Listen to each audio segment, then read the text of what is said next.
ബാങ്കിൻ്റെ P&L അക്കൗണ്ടിൻ്റെ next പ്രോബ്ലമാണ് നമ്മൾ നോക്കുന്നത്.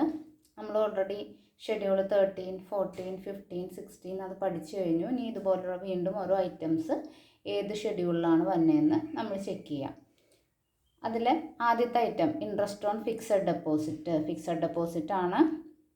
അപ്പോൾ എത്രാമത്തെയാണ്? 15. ഇൻട്രസ്റ്റ് എക്സ്പെൻഡഡ് ആണ്, കാരണം ബാങ്കിനെ സംബന്ധിച്ച് ഡെപ്പോസിറ്റുകൾക്ക് പലിശ കൊടുക്കണം. അപ്പോൾ അത് 15 ആണ്.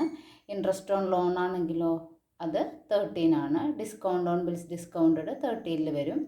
Interest on over draft 13. Interest on cash credit 13. അടുത്ത ഇൻട്രസ്റ്റ് സേവിങ്സ് ബാങ്ക് ആണ്. അപ്പോൾ അതെന്താണ്?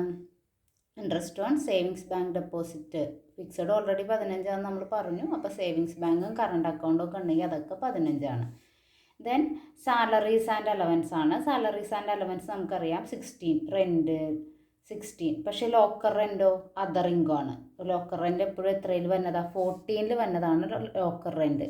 കാരണം ലോക്കർ ഫെസിലിറ്റി പ്രൊവൈഡ് ചെയ്യണതിന് നമ്മൾ ബാങ്കിന് അങ്ങോട്ട് വാടക കൊടുക്കുകയാണ്. അപ്പോൾ ലോക്കർ റെൻറ്റ് 14 വരും.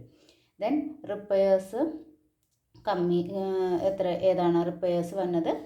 16. ദെൻ കമ്മീഷൻ നമുക്കറിയാം, കമ്മീഷൻ 14 ആണ്.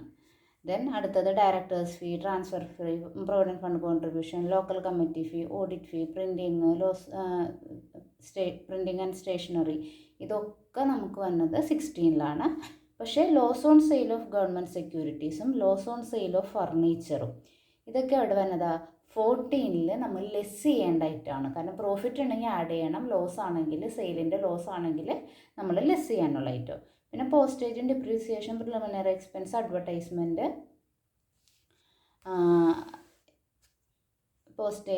അഡ്വർടൈസ്മെൻറ്റ്, അതേപോലെ ലീഗൽ ചാർജസ് ഒക്കെ നമുക്ക് 16 കാണിക്കേണ്ടതായിട്ടാണ്.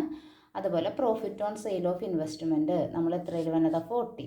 അപ്പോൾ ഈ പ്രോഫിറ്റിൽ നിന്ന് വേണം നേരത്തെ ലോസൊക്കെ നമുക്ക് എന്ത് ചെയ്യാനായിട്ട്, ഈ പ്രോഫിറ്റുകളും അതേപോലെ കമ്മീഷൻ ലോക്കറിൻ്റെ ആഡ് ചെയ്തിട്ട് അതിൽ നിന്ന് വേണം നമുക്ക് ലോസുകൾ ലെസ് ചെയ്യാനായിട്ട്. ഇനി നമുക്ക് അഡ്ജസ്റ്റ്മെൻറ്റ് തന്നിട്ടുണ്ട്. 5 അഡ്ജസ്റ്റ്മെൻറ്റ് ഇവിടെ തന്നിട്ടുണ്ട്. എന്തൊക്കെയാണ്? റിബേറ്റ് ഓൺ ബിൽസ് ഡിസ്കൗണ്ടഡ് ഓപ്പണിങ്ങിലേയും തന്നിട്ടുണ്ട്, ക്ലോസിങ്ങിലേയും തന്നിട്ടുണ്ട്. കഴിഞ്ഞതിൽ ഞാൻ പറഞ്ഞിരുന്നു റിബേറ്റ് ഇതിനകത്താണ് വരുന്നതെങ്കിൽ അത് ബാലൻസ് ഷീറ്റിൽ മാത്രമേ നമ്മൾ എടുക്കുകയുള്ളൂ. പക്ഷേ അഡ്ജസ്റ്റ്മെൻറ്റിൽ വരുമ്പോൾ നമ്മൾ ഇൻട്രസ്റ്റ് ഏൺഡിൽ, അതായത് 13 നമ്മൾ എന്ത് ചെയ്യും? ഓപ്പണിംഗ് റിബേറ്റും എല്ലാവരും ആഡ് ചെയ്തിട്ട് അതിൻ്റെ ഒപ്പം ഓപ്പണിംഗ് റിബേറ്റ് ആഡ് ചെയ്ത് ക്ലോസിംഗ് റിബേറ്റ് ലെസ് ചെയ്യും. അടുത്ത എന്താണ്? Bad debt return of, provide four taxation, ഇത് രണ്ടും എന്താണ്? പ്രൊവിഷൻ. പിന്നെ പ്രൊവൈഡ് 10,000 ഫോർ ഡിവിഡൻറ്റ്, ഇതെന്താണ്? നമ്മുടെ അപ്രോപ്രിയേഷനിൽ വരുന്ന ഐറ്റമാണ്. അപ്പോൾ നമുക്ക് ഓരോ ഷെഡ്യൂൾസ് ഒന്ന് നോക്കാം. ഷെഡ്യൂൾ 30 നമ്മൾ നേരത്തെ പറഞ്ഞ interest on loan, over draft, cash credit, bills discounted അതെല്ലാം ടോട്ടൽ ചെയ്തു. അതിൻ്റെ ഒപ്പം ഓപ്പണിംഗ് റിബേറ്റ് അഡ്ജസ്റ്റ്മെൻറ്റിൽ തന്നിരിക്കുന്നത് ആഡ് ചെയ്തു. അത് ആ ടോട്ടലിൽ നിന്ന് ക്ലോസിംഗ് റിബേറ്റ് എന്ത് ചെയ്തു? ലെസ് ചെയ്തു. എന്നിട്ട് ഈ എമൗണ്ടാണ് നമ്മൾ എവിടെ എടുത്ത് എഴുതണത്? ഇൻട്രസ്റ്റ് വേണ്ടതെന്ന് പറഞ്ഞ് മെയിൻ ഫോർമാറ്റിലേക്ക് എടുത്ത് എഴുതുന്നത്. ദെൻ ഷെഡ്യൂൾ 14 അതർ ഇൻകം ആണ്. അപ്പോൾ നമ്മൾ ഓൾറെഡി പറഞ്ഞു കമ്മീഷൻ, അതേപോലെ തന്നെ locker rent, transfer fees, profit on sale of investment, ഇത്ര ഐറ്റംസ് ആഡ് ചെയ്യുക. അതിൽ നിന്ന് loss on sale government securities, loss on sale of ഫർണിച്ചറും എന്ത് ചെയ്യുക? നമുക്ക് 17,000 ഇത്ര ഈ 2 ഐറ്റംസ് അതിൽ നിന്ന് ലെസ് ചെയ്യാം. ട്രാൻസ്ഫർ ഫീ അതർ ഇൻകം ആണ്. അതർ എക്സ്പെൻസിലാണെന്ന് തോന്നുന്നു ഞാൻ പറഞ്ഞത്, അല്ല അതർ ഇൻകം ആണ് കേട്ടോ. ഫീസിന് പെട്ടെന്ന് കണ്ടപ്പോൾ ശ്രദ്ധിച്ചില്ലായിരുന്നു, അതുകൊണ്ടാണ് അങ്ങനെ പറഞ്ഞത്. ട്രാൻസ്ഫർ ഫീ അതർ ഇൻകം ആണ്. ട്രാൻസ്ഫർ ഫീ എന്ന് പറഞ്ഞിട്ടുണ്ടെങ്കിൽ നമ്മൾ ട്രാൻസാക്ഷൻ നടത്തുന്നതിന് അവർക്ക് കൊടുക്കുന്ന ഒരു ചാർജാണ് transfer fee. Then interest expended അടുത്തത് 15 ഇൻട്രസ്റ്റ് എക്സ്പെൻഡഡ് ആണ്. ഇൻട്രസ്റ്റ് ഓൺ ഫിക്സഡ് ഡെപ്പോസിറ്റും ഇൻട്രസ്റ്റ് ഓൺ സേവിങ്സ് ബാങ്ക് ഡെപ്പോസിറ്റും അതിൻ്റെ ടോട്ടൽ എടുക്കുക. ഈ ടോട്ടൽ എവിടെ എടുത്താൽ? മെയിൻ ഫോർമാറ്റിലേക്ക് എടുത്ത് എഴുതുക. പിന്നെ അടുത്തതാണ് schedule 16. Schedule 16 salaries, allowance, rent rate, repairs, transfer fee, directors fee, provident fund, local committee, audit fee, printing, postage, depreciation, legal charge, advertisement, അങ്ങനെയുള്ള എല്ലാ എക്സ്പെൻസുകളും ടോട്ടൽ ചെയ്യുക. പിന്നെ പ്രൊവിഷൻസ് ആൻഡ് കണ്ടിജൻസിയിലാണ് ഈ 40,000ഉം 50,000ഉം വന്നത്. അത് രണ്ടും കൂടി ആഡ് ചെയ്യാം. എന്നിട്ട് നമ്മൾ ഇതൊക്കെ എടുത്ത് എന്ത് ചെയ്യാൻ പോവാണ്? മെയിൻ ഫോർമാറ്റിലേക്ക് എഴുതാൻ പോവാണ്. ഇനി മെയിൻ ഫോർമാറ്റിൽ ആദ്യത്തെ ഐറ്റം എന്താ? ഇൻട്രസ്റ്റ് ഏൺഡ് നമ്മളവിടെ ടോട്ടൽ ചെയ്ത് വെച്ചിട്ടുണ്ടായിരുന്നു. അത് ടോട്ടൽ എഴുതി. പിന്നെ അതർ ഇൻകം അത് ടോട്ടൽ ചെയ്തു. അത് രണ്ടും കൂടി ടോട്ടൽ ചെയ്തു.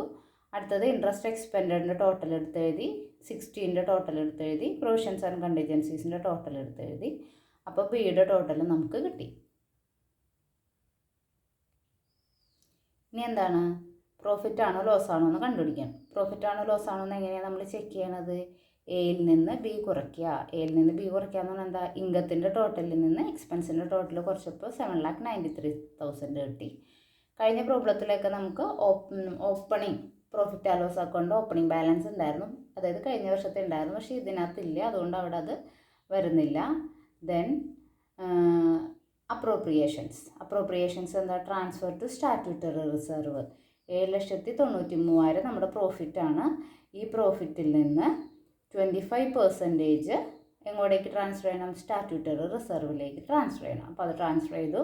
പിന്നെ ഒരു ഡിവിഡൻറ്റ് കൊടുക്കാൻ, പിന്നെ വേറൊരു റിസർവിലേക്കും ട്രാൻസ്ഫർ ചെയ്യാൻ നമുക്ക് ക്വസ്റ്റനിൽ തന്നിട്ടില്ല, അപ്പോൾ അത് ചെയ്യണ്ട. പിന്നെ നമ്മളോട് ഡിവിഡൻറ്റ് കൊടുക്കാൻ പറഞ്ഞിട്ടുണ്ട് 10,000. അപ്പോൾ ആ ഡിവിഡൻറ്റും കഴിഞ്ഞു. 7,93,000 നിന്ന് സ്റ്റാറ്റ്യൂട്ടറി റിസർവും ഈ ഡിവിഡൻറ്റും കഴിഞ്ഞു. ബാലൻസ് 5,84,750. അതാണ് നമ്മൾ ബാലൻസ് ഷീറ്റിലേക്ക് ക്യാരി ഫോർവേഡ് ചെയ്യുന്നത്. Okay, thank you.